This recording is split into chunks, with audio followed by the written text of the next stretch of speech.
ఒకటి నచ్చింది ఒకటి నచ్చలేదు అన్నది లేదు, అన్ని బాగానే ఉన్నాయి.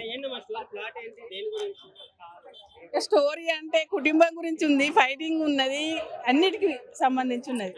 ఒకటైనా చెప్పరాదు. సూపర్ ఉన్నది, సూపర్ సూపర్ సూపర్. మన ఇంటి బంగారం ఇక. మాకు అలాంటి కోడలు రావాలని కోరుకుంటున్నాం. మా అబ్బాయి కూడా ఉన్నాడు. బాగుందిరా,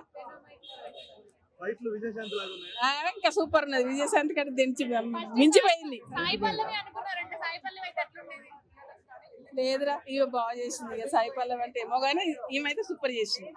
వన్ ఉమెన్ షో చెప్పాను కదా, అంటే ఇప్పటిదాకా వన్ మ్యాన్ షో అంటూ వస్తాం. హీరోలు చేసి చూసి వచ్చాం. హీరోయిన్ చేయడం అనేది యాక్షన్ ఎపిసోడ్, అది కూడా చాలా బాగా అనిపిస్తుంది. బట్ 2 యాక్షన్ ఎపిసోడ్సే పెట్టారు, అదే బాధ అనిపించింది. ఏదైనా ఇంకొంచెం ఎలివేటింగ్గా ఇంకా ప్రాపర్గా అనేది చూపించుంటే బాగుండేది. బట్ 0 ఎక్స్పెక్టేషన్స్తో వచ్చాం కాబట్టి సినిమా, ఏ ఎక్స్పెక్టేషన్స్ లేకుండా వచ్చాం కాబట్టి చూడడానికి బాగుంది. థియేటర్లో చూడడానికి ఎంగేజింగ్గా ఉంది. Routine story, routine screen play, కొత్తగా ఏం లేదు. బట్ కూర్చోబెట్టారు చివరిదాకా కూడా. సమంత గారు ఏం చేస్తారు, ఎలా ఉంటుంది అనేది చూపించి కూర్చోబెట్టారు. ఫ్యామిలీ మ్యాన్ వెబ్ సిరీస్ అది వేరన్నా, అది complete out and out suspense thriller drama. ఇది థ్రిల్లింగ్ ఎలిమెంట్స్ ఉన్నాయి, కాకపోతే మనకి ఎక్స్పెక్టెడ్ ట్విస్ట్లు అనమాట. అరే నెక్స్ట్ సీన్ ఇది ఎలా జరుగుతుంది ముందే మనం ఊహించేసుకోగలం. సో అలాంటి ఒక ట్విస్ట్లు ఉన్నాయి తప్ప అరే కొత్తగా అరే షాకింగ్ ఎలిమెంట్స్ అంటాం కదా, అలాంటివి ఏం లేవు. తెలిసిన కథని తిప్పి చూపించారు అంత. ఎలా ఉందండి మూవీ? సో సినిమా చెప్పాలంటే మా ఇంటి బంగారం అండి. దానికి ఇంకా వేరే పేరు పెట్టాల్సిన అవసరం లేదు. నేను పక్కనున్న థియేటర్కి వెళ్ళి చెప్తున్నా, నాకున్న ఎక్స్పీరియన్స్తో చెప్తున్నా.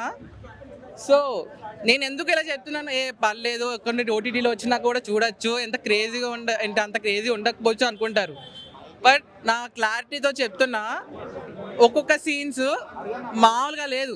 మళ్ళీ ఎవరైనా పొడతాడా ఏంటి ఇలాంటి సినిమాలు చూడడానికి? సో థియేటర్గా చూడండి గాయస్. సో సినిమా అదిరిపోయింది. నేను ఇట్లా చెప్తే మీకు కొన్ని స్టోరీస్ కూడా చెప్పేస్తానేమో, నాకు భయం వేస్తుంది. సో థియేటర్గా చూడండి. మీరే ఇన్స్టాగ్రామ్లో, ట్విట్టర్లో ఏది పడితే సోషల్ మీడియాలో పోస్ట్ చేసాను గాయస్, మీ ఇష్టం. ట్రోల్ చేసి బాగా నచ్చిందని సీన్ అంటే లాస్ట్లో ఆవిడ గన్ను తిప్పే సీన్ ఉంటుందండి, అది క్రేజీ. అండ్ వాళ్ళందరూ ఫ్యామిలీ ఒకేసారి కలుసుకొని అటాక్ చేద్దాం అనుకుంటారు. అండ్ నాకు దీంట్లో మెయిన్ నచ్చిందంటే శ్రీముఖి గారు సంథింగ్ ఇట్లా మిర్చి బాంబ్స్ అని అట్లా వచ్చినప్పుడు ఒక ఫన్నీ అనిపించింది. సో థియేటర్కి వచ్చి చూడండి గైస్.